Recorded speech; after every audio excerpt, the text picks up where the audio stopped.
If you're a true Liverpool fan, subscribe to Anfield Signal. Liverpool told why Mark Guehi wasn't sent off as Mohamed Salah role questions, only a yellow card was given. The defender tugged Salah's shirt midway through the second half of Liverpool's defeat against Manchester City, and despite Arne Slot's protestations, only a yellow card was given.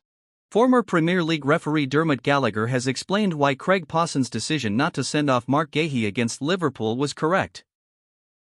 The Manchester City defender tugged Mohamed Salah's shirt a few yards outside the box, causing the Egyptian to drop to the turf and preventing him from fastening onto Dominic Soboslai's through ball, and potentially manufacturing a shot on goal. Pawson handed Guehi a yellow following the incident, which was checked and cleared by VAR. Ruben Dias' positioning and movement towards the ball was certainly a factor in that decision, with the officials determining that Guehi had not denied Salah a clear goal-scoring opportunity. But Arne Slot, speaking after the game, felt the former Crystal Palace captain should have been dismissed.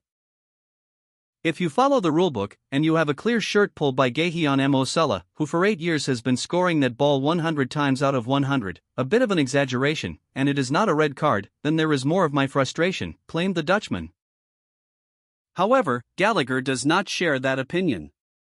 I think it's a possible denying of a goal-scoring opportunity, not obvious. That's why it goes from a red to a yellow, he said on Sky Sports Ref Watch. It's a foul. It's also outside the penalty area. I actually think Mo Salah is quite happy to receive the foul. He goes down. Dias is coming across. He's very fast and you can see he's arcing his run. So I think it goes from obvious to possible, and that's why a yellow card is produced, not a red. Gallagher also gave his verdict on the Dominic Soboslai incident, when the Hungarian was sent off for a foul on Erling Haaland, rather than allowing Ryan Cherki's injury-time goal to stand. The former referee claimed that as Soboslai fouled Haaland, and the City striker responded with a foul of his own, the goal could not be permitted. The referee sees the foul and lets play go on because he thinks there will be a goal, he explained. Soboslai certainly gets fouled, and because of that, he sees the first one but doesn't see the second one because Nico O'Reilly blocks his path. Without doubt, Soboslai will argue like mad that he's fouled. He'll want a free kick, and that's why it is. VAR points out to the referee, while you can't give a goal because Soboslai's fouled, you can go back to the original foul, where Haaland had denied a goal-scoring opportunity, so it's a red card. Virgil van Dijk explains Liverpool disappointment after Man City. I keep saying it. Liverpool dropped points from a winning position once again this weekend, with Dominic Soboslai's superb free kick against Man City ultimately counting for nothing. Virgil van Dijk was left disappointed that Liverpool failed to hold on against Manchester City this weekend, admitting that the Reds didn't perform in the first half, which proved costly.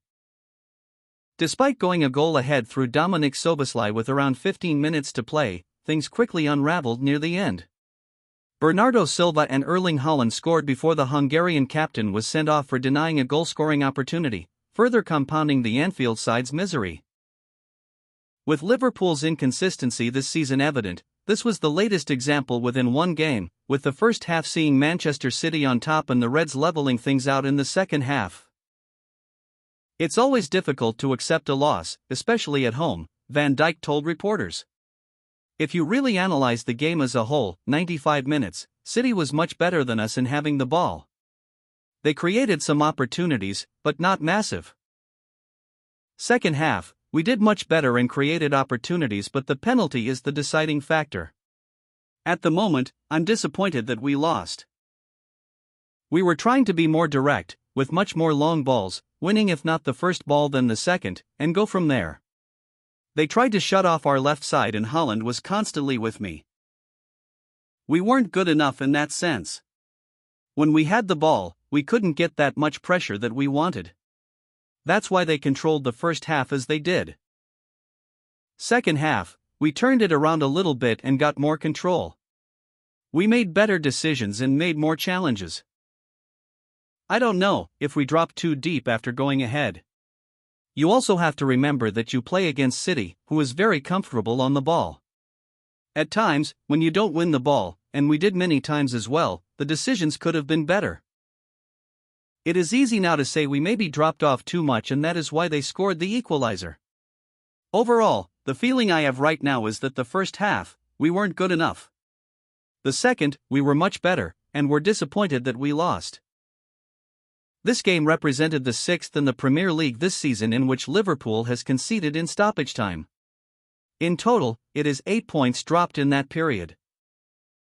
You can't compare all the late goals, Van Dijk said. There are two in my mind that you can compare, and that is the Crystal Palace goal and the Bournemouth goal. This one, I don't think you can compare with the others, but the fact is that we conceded late on. I keep saying it, but we have to do better. Like I said, we had much more control in the second half, and when we had the ball, we made the right decisions. When we lost the ball, we put them under a lot more pressure and they kicked a lot more long balls because we were having more pressure. We could win the first ball but not as much the second ball, but that was definitely a much better feeling that I had. While things have slowly been heading in the right direction for Liverpool in recent weeks, time is running out to overhaul at least one of Manchester United or Chelsea. As things stand, with 13 games left to play this season, Liverpool is 4 points off the Champions League spots, assuming that the Premier League gets 5 positions once again. Every game that is coming our way, we have to make sure we are getting towards the top 4 or top 5, Van Dijk said. But we need better performances. Finding ways to win, that is something that we can focus on and we have to keep on focusing on as well. Liverpool star offered chance to become face of overseas league. Mohamed Salah's long-term future at Liverpool remains unresolved as fresh interest from Saudi Arabia intensifies ahead of the summer transfer window. With contract talks ongoing and his current deal entering its final year, the Egyptian forward faces a pivotal decision that could define the next phase of his career. Reports emerging from Liverpool.com in early February highlighted the scale of the proposed Saudi Arabia contract, describing it as eye-watering and capable of tripling his current wages. That revelation has only fueled speculation around whether Salah's 9-year association with Anfield is approaching its natural conclusion.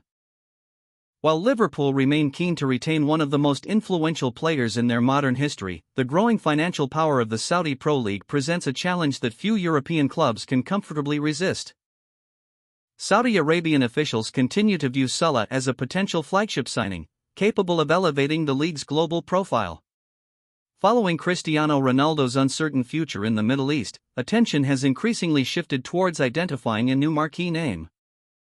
Salah fits that profile perfectly. He remains one of the most recognizable figures in world football, boasting elite-level performances in the Premier League and Champions League across nearly a decade. His commercial value, particularly in the Middle East and North Africa, further strengthens his appeal. According to Liverpool.com, Saudi representatives are preparing a formal approach that could see Salah's earnings rise well beyond £1 million per week. Such figures place the proposed contract among the most lucrative in football history and underline the seriousness of the pursuit. For Saudi Arabia, securing Salah would represent both a sporting and symbolic statement, reinforcing ambitions to establish the league as a genuine destination for elite talent. Liverpool remain in dialogue with Salah's representatives over a possible extension, but progress has been measured rather than swift. With 12 months remaining on his current deal this summer, the club faces increasing pressure to reach clarity. From Liverpool's perspective, retaining Salah would provide stability during a transitional period under Arne Slot. Despite fluctuations in form this season, his influence in decisive moments remains significant, both on and off the pitch. However, financial considerations are unavoidable. Salah is already among the club's highest earners, and matching Saudi Arabia's offer is unrealistic. As Liverpool.com noted in its original report, the opportunity to triple his wages represents a life-changing proposition even for a player of his stature.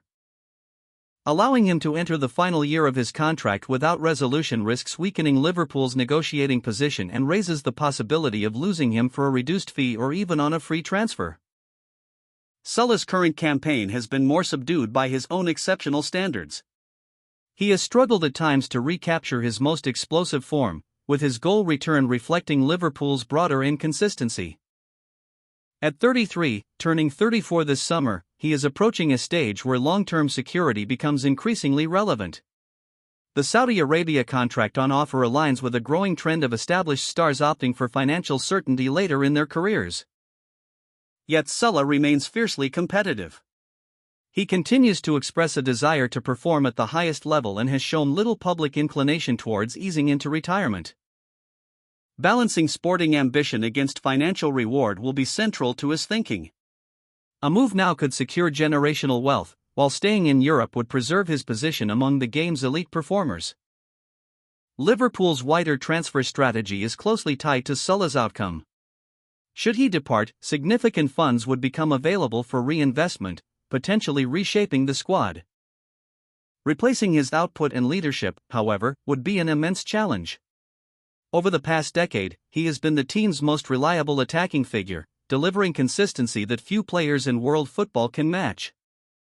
If negotiations extend into next season without resolution, uncertainty may begin to affect both planning and performance. The club's hierarchy would prefer clarity before pre-season preparations begin. As Liverpool.com concluded in its assessment, while financial logic may favor a sale, emotional attachment remains strong. Supporters recognize that Salah is not merely a player, but a symbol of the club's modern success.